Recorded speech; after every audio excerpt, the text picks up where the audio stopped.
tranquilo nesse sentido.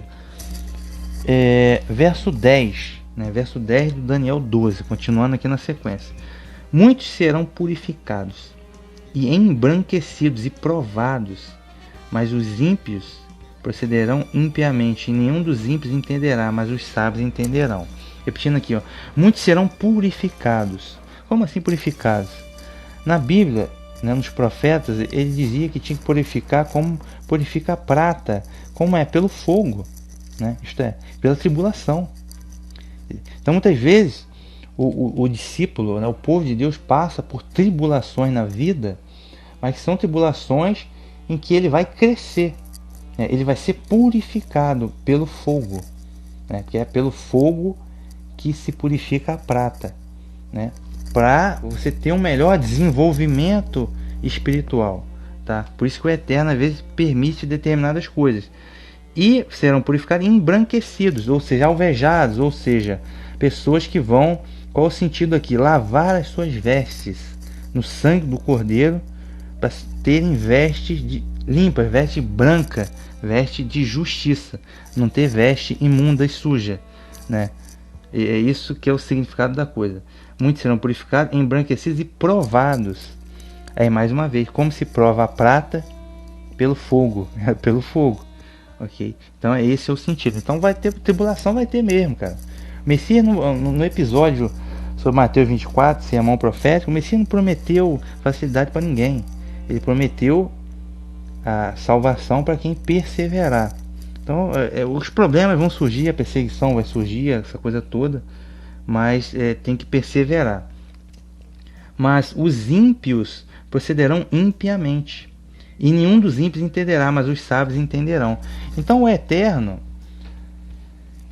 o Criador, né, Yahweh, ele permite que aconteça, e o ímpio segue na impiedade. Okay? Mas existe o que o Paulo explica lá em Romanos capítulo 9, vaso de honra e vaso de desonra. O vaso de honra é o vaso de ouro, né? São as pessoas que são eleitas para a salvação. Os vasos de desonra eram os vasos que eram usados para dejeto, né? Para dejeto, para o pessoal fazer lá a sua necessidade fisiológica. E aquilo servia para quê? O vaso de barro? Para desonra, para ser receptáculo de dejeto e depois destruído, que é o mesmo caso dos ímpios. Por isso que o Eterno suporta com muita paciência os ímpios hoje, mas eles serão julgados e vão para o lago de fogo. Aí você vai ver a ira, o juízo e o julgamento e a justiça do Eterno. Então os ímpios também têm utilidade no projeto de Deus, ok? Mas é isso, tá? Então vamos aqui, só fazer um adendo aqui ao esse Daniel 12 verso 10, né? Vamos aqui fazer um adendo em Apocalipse capítulo 15. Apocalipse 15 verso 2 diz assim, ó: vi também como um mar de vidro misturado com fogo. Sobre esse mar estavam de pé todos aqueles que venceram a besta, a imagem dela e o número do nome da besta. Os vencedores seguraram harpas de Deus, né? Então ele viu aqui um mar de vidro misturado com fogo. Por que é o fogo? O fogo significa a provação, a tribulação, tá? Então esses aí que não vão adorar, servir a besta, sua imagem, que não vão receber a marca da besta, eles vão passar por momentos difíceis: morte, cadeia, perseguição, tortura, exclusão da sociedade. Mas eles vão manter firme. Isso vai ser o fogo que vai estar provando eles. Mas eles vão superar tudo isso. Então esses vão ser purificados, embranquecidos e provados, como Daniel está falando aqui no Daniel 12 verso 10. Mas muita gente, acontece isso na Idade Média, que era perseguido pela Inquisição, tinha que fugir nas cavernas, ou que era morto, ou que foi perseguido pelo Estado Islâmico, ou pela ditadura chinesa, ou pelas várias ditaduras mundiais aí. Enfim, muitos, por exemplo, cristãos que vivem no Egito, que estão excluídos como cidadãos de terceira classe da sociedade, esses estão sendo provados, okay? Mas especificamente aqui no Apocalipse capítulo 15 está falando daqueles que não vão adorar a besta e sua imagem, nem receber o número, vão ser provados. Por isso que está o vidro aqui misturado com fogo, tá? Que o fogo, no caso aqui, é a provação. E deixa eu ver aqui, ainda em Apocalipse capítulo 16, verso 15, que diz assim, ele está anunciando aqui o retorno do Messias, né, ó. Eis que venho como ladrão, feliz aquele que vigia e conserva suas vestes, para não andar nu e não veja as suas vergonhas. As vestes, ele está falando aqui das vestes. As vestes devem estar, você não deve ser pego nu e não deve estar com as vestes alvejadas, né, limpas, né, a veste branquinha, que é o sinal de justiça. Isso significa. Ele está anunciando o grande dia do Deus poderoso no Armagedon. Está anunciando Armagedon e está anunciando eis que vem como ladrão. Retorno repentino, porém visível e glorioso do Messias. Daniel, ainda no Apocalipse, capítulo 14, verso 12 e 13, diz assim, aqui está a perseverança dos santos, daqueles que guardam os mandamentos de Deus e a fé em Yahushua. Ouvi então uma voz que vinha do céu dizendo, escreva, felizes os mortos, aqueles que desde agora morrem no Senhor, sim, diz o Espírito, para que descansem de suas fadigas, pois suas obras os acompanham. Ele está dizendo aqui, meu amigo, felizes os mortos, aqueles que desde agora morrem no Senhor, ou seja, aqueles que vão ser perseguidos, mas vão preferir morrer do que adorar a besta e sua imagem. Tá? Melhor morrer do que perder a salvação, a vida eterna, certo? Então, ou seja, não está prometendo vida fácil para ninguém, tá? Está prometendo salvação. Então, por isso Daniel está dizendo aqui, ó, muitos serão provados, purificados e embranquecidos. Ainda no Apocalipse, esse Apocalipse 14 aqui fala também dos 144 mil, a parte 2, né? Apocalipse capítulo 7, os 144 mil, vou no verso 9, no verso 14, diz assim, ó, depois disso ouvi uma grande multidão que ninguém podia contar, gente de todas as nações, tribos, povos e línguas, estavam em pé diante do trono e diante do Cordeiro, vestiam vestes brancas e traziam palmas na mão, vestiam vestes brancas, vestes embranquecidas, já alvejadas no sangue do Cordeiro, né, que é o sinal de justiça. E o verso 14 diz assim, ó, eu respondi, não sei, não, Senhor, o Senhor é quem sabe. Então ele me explicou, são os que vêm chegando de grande tribulação, eles lavaram e alvejaram suas roupas no sangue do Cordeiro. Então eles vêm chegando de grande tribulação, mas herdam a salvação. Lavaram, alvejaram, embranqueceram suas vestes no sangue do Cordeiro, como eu já disse. E para terminar aqui o entendimento, Apocalipse 22, verso 11, que diz assim, o injusto que continue com sua injustiça, o sujo que continue com as suas sujeiras, o justo pratique ainda a justiça, o santo continue a se santificar. No final, no último capítulo da Bíblia. O justo vai continuar praticando a justiça. Agora o injusto vai continuar na sujeira, fazendo besteira. Entendeu? Até o tempo do fim. Mas eles vão ter... Aí a gente volta aqui a Daniel, capítulo 12, verso 2. Eles vão para vergonha e desprezo eterno. Ok? Agora vamos entrar numa parte interessante e melindrosa. Voltando aqui o Daniel, capítulo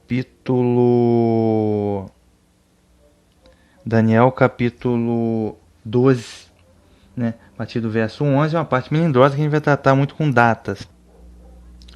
Então, dando continuidade aqui, Daniel capítulo 12, verso 11, diz assim: e desde o tempo em que o contínuo sacrifício for tirado e posta a abominação desoladora, haverá 1290 dias.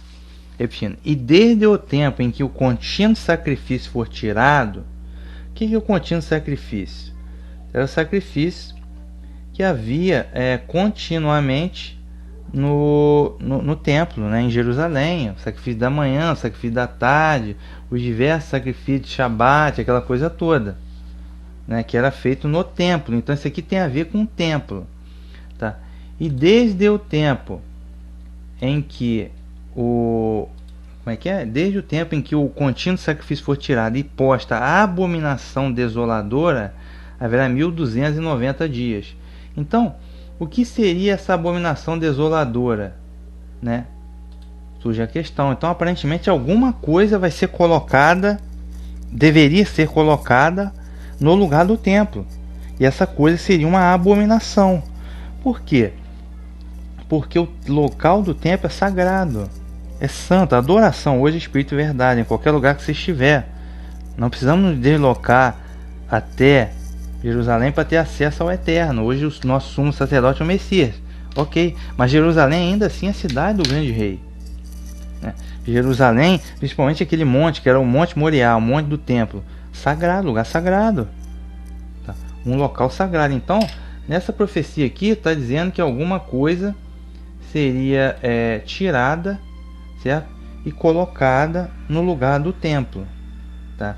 Só que no caso aqui, ó, são 1290 dias, aí não é 1260, 1290 dias proféticos, que pela regrinha que já conhecemos, né, são 1290 anos literais. Então a gente precisa entender essa profecia, muito difícil, existe muita especulação acerca dela.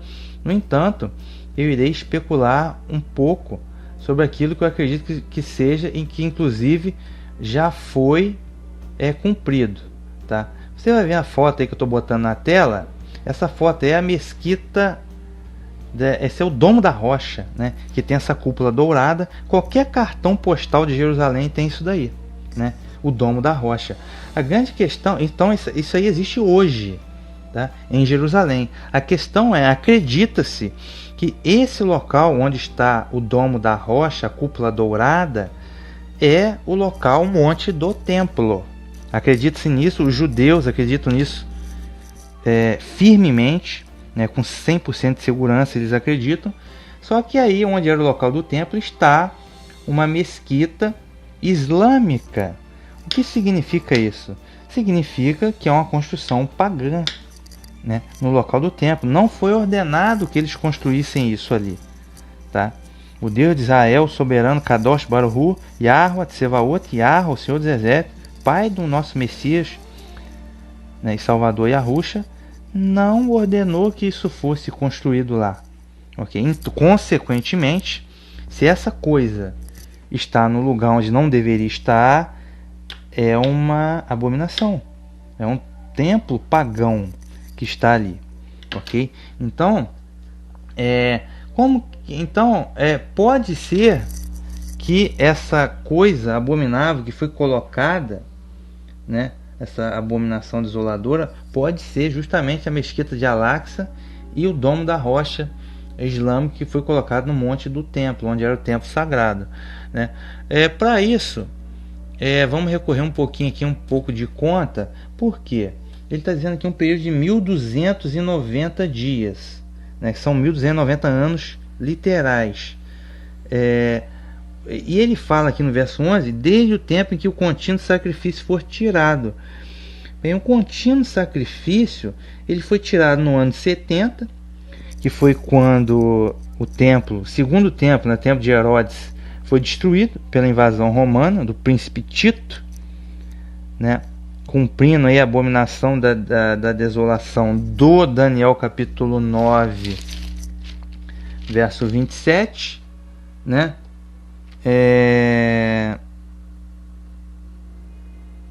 O povo do príncipe que há de vir destruir a cidade, o santuário, né? O príncipe Tito de Roma. Só que o primeiro templo, o templo original, ele foi destruído pelo exército da Babilônia de Nabucodonosor, né?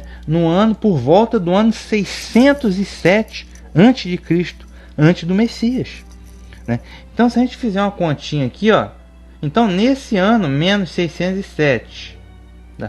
Coloquei aqui, menos 607, foi no ano 607 onde foi interrompido pela primeira vez, né, na história, foi interrompido o sacrifício contínuo, né? E depois disso, eu citei o ano 70 de Roma, destruiu o segundo templo, mas antes disso, Teve o Império da Grécia, do Antíoco Epifânio, que ele profanou o templo, sacrificou porco lá dentro, colocou uma estátua de Júpiter lá dentro. Depois foi feita a rededicação, né, na festa de Hanukkah, na vitória dos Macabeus. Nesse período também o sacrifício contínuo foi tirado, foi parado, né? Mas a primeira vez na história que o sacrifício contínuo foi forçadamente parado foi no ano 607, com a invasão do exército da Babilônia, que destruiu o templo de Salomão. Então vou colocar aqui menos 607 mais 1290 dias, né? Vai dar o ano 683 da Era da Graça. Porém, é necessário nessa conta colocar o mais um.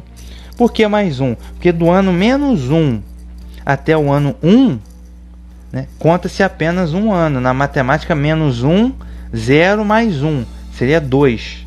Tá? Mas não existe um ano 0. Portanto, do ano menos 1 até o ano 1, pula-se apenas um ano. Então é por isso que não existe um ano 0, a gente tem que somar mais um na calculadora.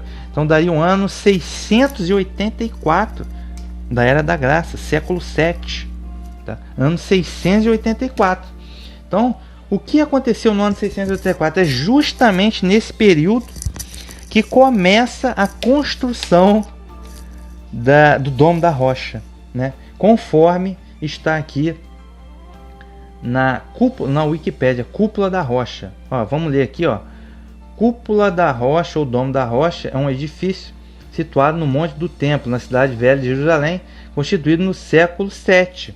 Ano 684 é o século 7, sendo um dos sítios, lugares mais sagrados do islamismo, tá? E uma das grandes obras de arquitetura islâmica. Sua vistosa cúpula dourada é um dos pontos emblemáticos da cidade de Jerusalém. O santuário é parte integrante do Centro Histórico de Jerusalém, declarado Patrimônio da Humanidade pela Unesco.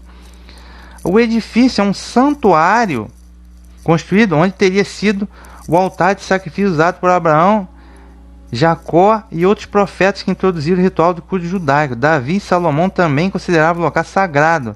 Mais tarde, enquanto altar, a Cúpula da Rocha teria sido o lugar onde da partida da Al-Miraj, viagem ao céu realizada pelo profeta Maomé, permanece hoje como um templo da fé islâmica. Então, ou seja, esse Domo da Rocha, para o islamismo, é o lugar onde o profeta Maomé subiu aos céus.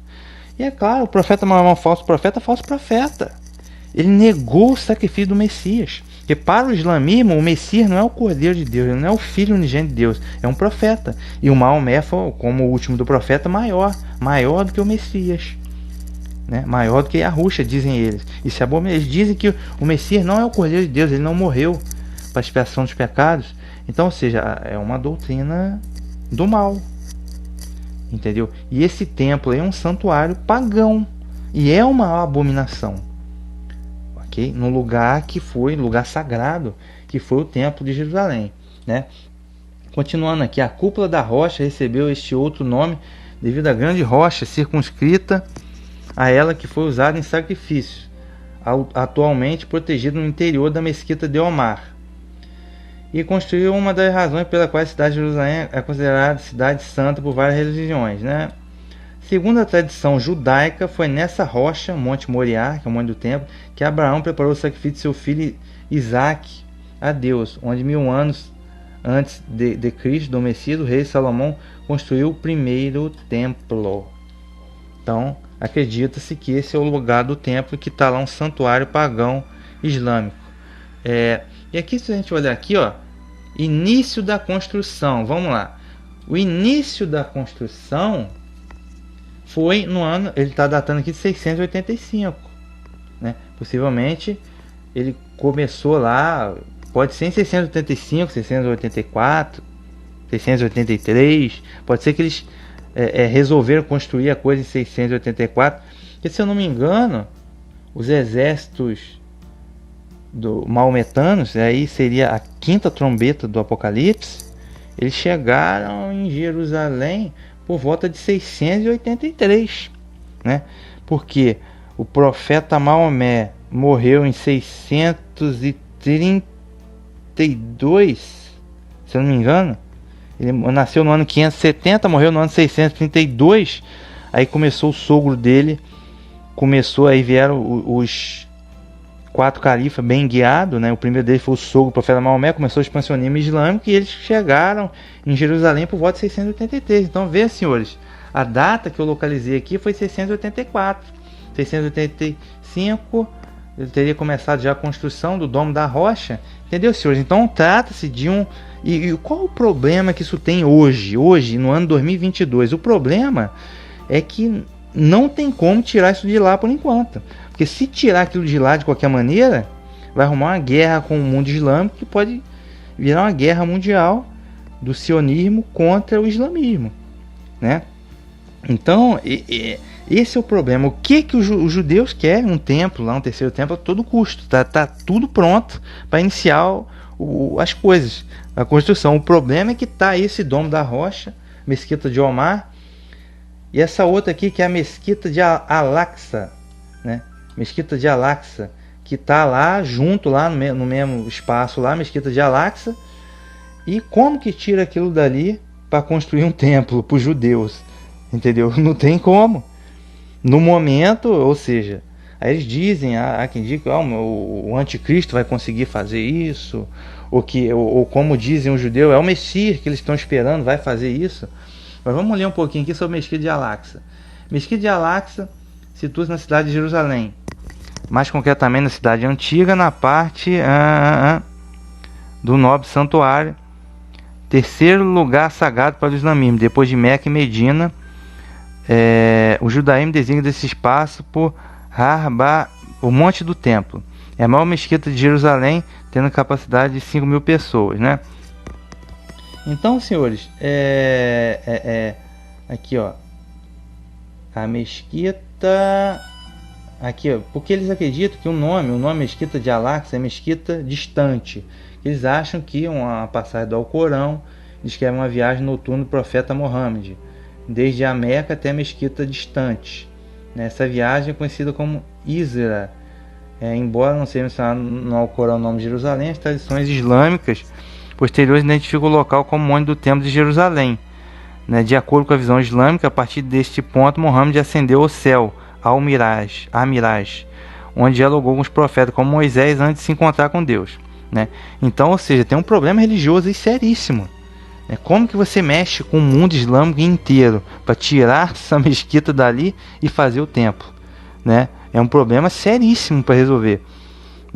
Aí a história, a mesquita foi mandada construir por um cidadão aí, onde também ordenou a construção do Domo da Rocha, no final do século VII, ou seja, o ano 684, 685, 683 são justamente o final do século VII. Então, acho que não há dúvida do período histórico que foi construída aí a Mesquita de Al-Aqsa, a Mesquita de Omar e o Domo da Rocha, que está até hoje lá em Jerusalém, que é o principal empecilho para os judeus construírem o terceiro templo que eles tanto querem. Okay? Então, creio eu que esse Daniel capítulo 2, verso 11 já se cumpriu, e hoje a gente tem um problema histórico aí, tá? Aliás, agora vamos, Daniel capítulo 12, verso 12, diz assim, ó: bem-aventurado o que espera e chega até 1335 dias. Bem-aventurado, ou seja, ele está dizendo que vai ser feliz, Bem-aventurado o que espera. Aí tem toda a questão da esperança e perseverança. Isso é fundamental para o povo de Deus. O povo de Deus não tem vida fácil, molezinha, tá? Esperança e perseverança. Por exemplo, os próprios judeus mesmo ficaram, desde o ano 70, eles foram voltar para Jerusalém em 1967, com a Guerra dos 6 Dias. Ou seja, eles ficaram 1900 anos longe de casa e permaneceu a sua identidade cultural como povo unido. Isso nunca aconteceu na história. Não há relato histórico disso de tanto tempo, ok? Então a perseverança faz parte, e a esperança. Bem-aventurado o que espera e chega até 1335 dias. Então ele está dizendo aqui que vai ter um momento de felicidade quem esperar e alcançar os 1335 dias. A mesma coisa, 1.335 dias proféticos. São 1.335 dias literais, tá? Perdão, 1.335 dias proféticos são 1.335 anos literais. Anos literais. 1.335 anos literais. Agora a questão é, nessa parte dos 1.335 anos literais, nós não sabemos do que se trata. Existe muita especulação, mas a verdade é que no momento ninguém sabe do que se trata. Parece ser algo que ainda não foi cumprido. Por quê? Partindo do ano 684, então retomando aqui, ó, no ano menos 607 foi tirado pela primeira vez o sacrifício contínuo, destruição do templo de Salomão. Com mais 1.290 anos, do Daniel capítulo 12, verso 11, chega o ano 683, né, que foi o ano em que os muçulmanos chegaram a Jerusalém, né, mais um, porque não existe o ano zero, eu cheguei à data 684, né, e aqui o Wikipédia está dizendo que 685 começou a construção aí da Mesquita de Al-Aqsa, Mesquita de Omar, Domo da Rocha, que está lá no Monte do Templo até hoje, tá? Aqui ele está dizendo que quem espera mais 1.335 dias. Aí quando eu interpretei, eu li isso aqui, tentei interpretar isso aqui pela primeira vez lá no ano 2014, 2015, eu somei do ano 684, eu somei mais de 1.335, né? Chegaria o ano 2019, então eu até especulei na época, pô, será que vai ter alguma coisa importante relacionada à cidade de Jerusalém no ano 2019 ou ano 2018, mas não ocorreu nada nesse sentido. Então, quando será? Não sabemos, a grande dúvida é qual é o ponto de partida para os 1.335 anos. Tá? Porque qual é o ponto final, o ano que isso vai ser cumprido? Porque pelo jeito aqui, analisando o contexto de Daniel 12, é algo importante relacionado ao povo judeu, né? Sobretudo ao povo judeu e a questão de Jerusalém, e pelo verso 11 relacionado ao próprio lugar sagrado do templo e a cidade de Jerusalém. Então não sabemos quando terminar esses 1.335 anos, se vai ter um novo templo, o retorno do Messias, né? Bem-aventurado quem aguarda o retorno do Messias, né? Pode ser, né? No final dos anos de angústia que estão dizendo aí no Daniel 12, verso 1, não sabemos qual será o fim desses 1.335 dias, 1.335 anos, na verdade, mas será um momento de muita felicidade, um momento aguardado. E aí não sabemos também qual é o ponto de partida. Isso é que essa que é a dificuldade nessa profecia. A gente não sabe qual o ponto de partida, porque sabendo o ponto de partida seria fácil chegar ao ponto final, seria só somar os 1.335 anos, mas não sabemos nenhuma coisa e nem outra. Portanto, acredito que esse verso 12, esses 1.335 dias proféticos não estão cumpridos ainda. Então não dá, só mesmo para especular, até para especular fica difícil. Acredito que só quando estiver cumprido é que vai estar 100% esclarecido. No momento, creio que não seja possível.